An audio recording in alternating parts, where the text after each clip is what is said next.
జోగులాంబ గద్వాల జిల్లాలో పర్యటించారు తెలంగాణ జాగృతి అధ్యక్షురాలు కల్వకుంట్ల కవిత. రాఘవేంద్ర కాలనీలోని చేనేత కార్మికులతో సమస్యలను అడిగి తెలుసుకున్నారు. చేనేత కార్మికులు కూడా కళాకారులేనని, ప్రభుత్వం కళాకారులకు పెన్షన్ ఇస్తున్నట్లుగానే చేనేత కార్మికులకు పెన్షన్ ఇవ్వాలన్నారు కవిత. అంతరించిపోతున్న నేతన్నల కళను ప్రభుత్వం ఆదుకోవాలన్నారు. మరి చేనేత కార్మికులకు రకరకాలుగా అన్యాయం జరుగుతా ఉంది.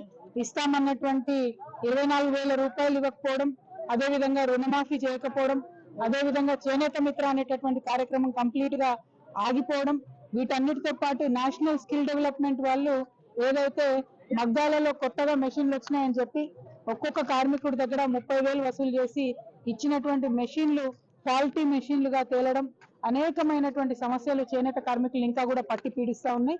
వీటన్నిటితో పాటు గద్వాల్ పట్టణంలో ఒక 50 ఎకరాలతో చేనేత పార్క్ కడతాం అనేది అయితే చెప్పారో అది కట్టకుండా ఉండడం, ఇన్ని సంవత్సరాలైనా దాదాపు 20 ఏళ్ళు దాటిపోతుంది, ఇంకా ఆ పార్క్ కట్టకుండా ఉండడంతో ఇక్కడ ఉన్నటువంటి చేనేత కార్మికులందరూ కూడా బాధపడుతున్నటువంటి సందర్భం. మరి గద్వాలంటే ఒరిజినల్ చేనేత కార్మికులు 500 మంది, 500 గడపలు ఉంటాయి, 500 ఇండ్లు ఉంటాయి. ఇప్పుడు కేవలం 350 మిగిలినాయని చెప్తున్నారు. మిగతా అంతా కూడా పవర్ లూమ్స్ లో ఎక్కడెక్కడి నుంచో వస్తున్నటువంటి బిజినెస్ నే చూస్తా ఉన్నాం. సో గద్వాలకుండే ఆ ప్రతిష్టను నిలబెట్టుకోవాలంటే చేనేత కార్మికుల పక్షాన ప్రభుత్వం బలంగా నిలబడాలని చెప్పి నేను డిమాండ్ చేస్తా ఉన్నాను.